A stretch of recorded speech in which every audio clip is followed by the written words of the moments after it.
What's going on, guys? LSU Recruiting HQ here. I'm your host, Michael.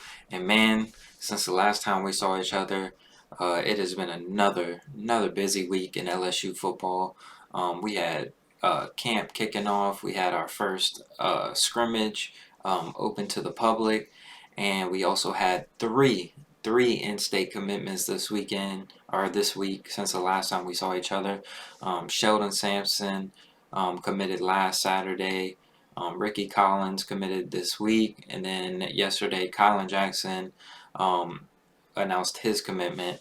So that makes three huge in-state targets. LSU has landed now. Brian Kelly's starting to fill in the holes that were left. Everybody was nervous. First thing I heard was, well, Brian Kelly can't recruit, and then he goes and signs, a bunch of out-of-state kids, a bunch of highly rated guys, and then I hear, well, he can do that, but he can't recruit in state. Look at all the guys going elsewhere.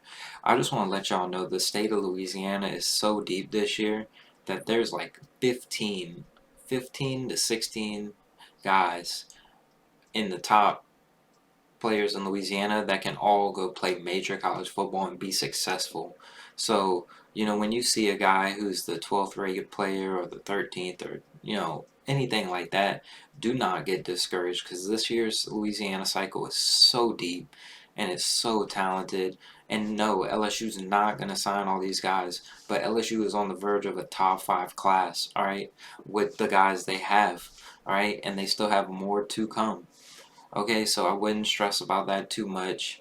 Um, Obviously, you guys probably know by now. After the Thursday scrimmage, Garrett Nussmeier banged up um, with an ankle injury, a mild ankle sprain. Should be back, sooner than later. It sounds like Coach Kelly thinks it's not going to be a long-term thing. But you know how ankles are. All it takes is to re-injure that thing one time, and you're back out. So takeaways, from the scrimmage. Obviously, Jane Daniels got most of the reps with the ones.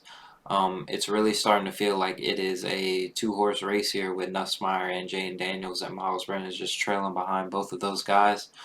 Um, Walker Howard had another great day at practice as well.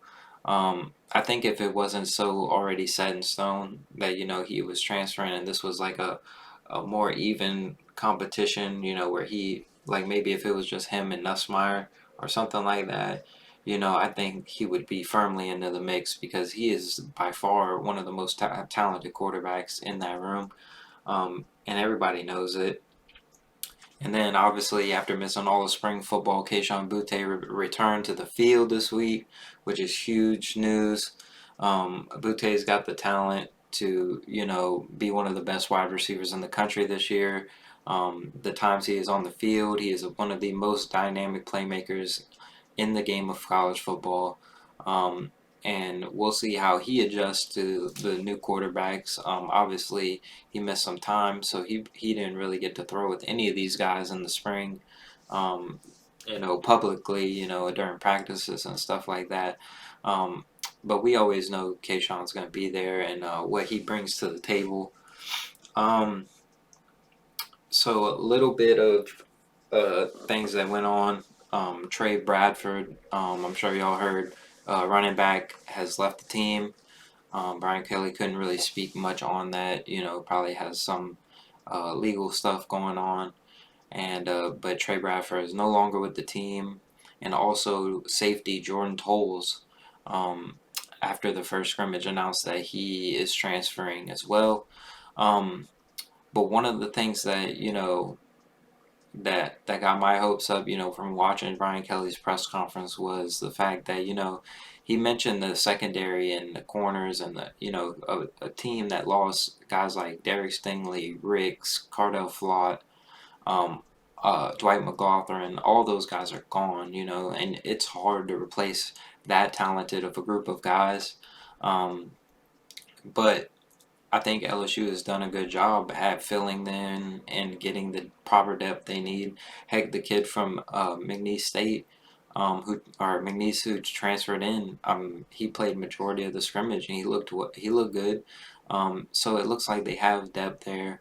Obviously, obviously you have Seven Banks coming in from Ohio State and JBC coming from Oklahoma State. So you have your two main guys right there to fill in those roles. You have Major Burns still in the secondary with Jay Ward.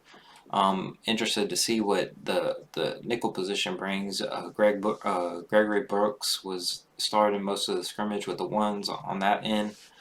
Um, but Brian Kelly mentioned it. He said, that LSU secondary went from, a weakness to he feels like it's one of the strengths as far as depth. Obviously the talent is not you can't replace talent like you've lost with Ricks and Stingley, but as far as depth and having actual guys who can fill in and play major roles in the season, he feels like that's a thing, and as of right now, he's told it like it is. He hasn't sugarcoated anything with anything like that.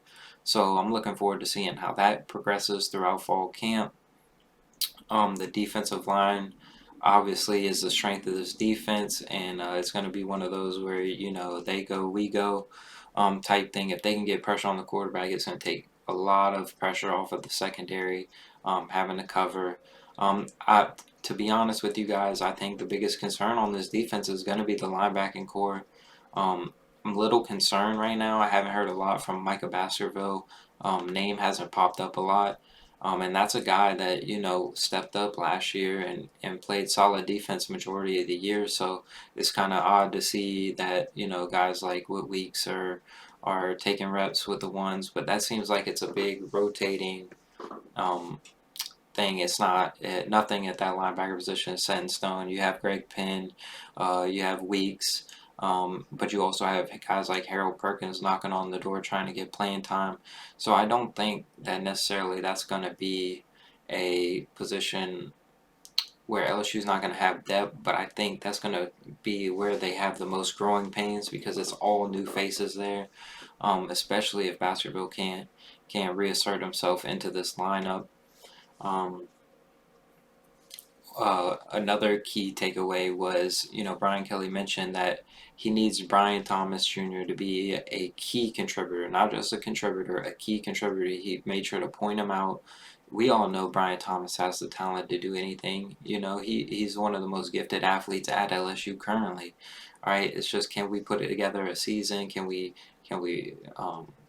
get better at running our routes? Can we stay committed the whole game when we're not getting balls thrown to us? Because they're going to need guys to step up. It can't be just the Keishon Butte show like it's been in the past. Guys like Malik Neighbors need to make that jump. Jack Besh needs to make that jump.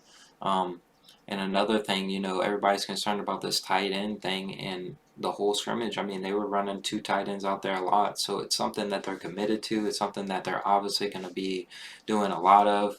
Um, so I mean, it's not something that I'm too concerned about. Cole Taylor's a solid SEC tight end. Now, if you start getting injuries and stuff like that, then there's time to raise some red flags. But as we get on to camp, you're going to start seeing more and more of what this LSU team is going to start looking like, and what the rotation is going to be around game one time when it's time to play Florida State. Um, that's pretty much all I got to cover tonight, man. And it's been a good week for LSU, um, and just hopefully we can get back into getting in this routine. I'm hoping to get this Florida State preview coming out soon. Been trying to watch a little bit of stuff on them. I did see recently they just lost the offensive lineman for the season to a torn ACL. So sorry to hear that. But yeah, so I've been watching my Florida State stuff and getting everything ready to go for this breakdown. But man, you guys know the drill, man. If you guys haven't yet, please go subscribe to the channel, man. It's free. Um, we ask nothing from you guys, um, and I try to give my opinions. I'm not a newsbreaker. I'm not a reporter. I'm not anything. I'm just a fan who loves LSU football and who does this because he wants to do it. Nothing is charged. It's all free. But if you could just please go like, go subscribe to the channel, go follow us on Twitter, do whatever you got to do, man. We're always up to date on all of the current stuff. We're always active on social media, responding back to you guys. So if you guys could do that, man, that'd be great. And like I said, man, I will see you guys soon with the FSU preview. Looking forward to that, and I will see you guys later.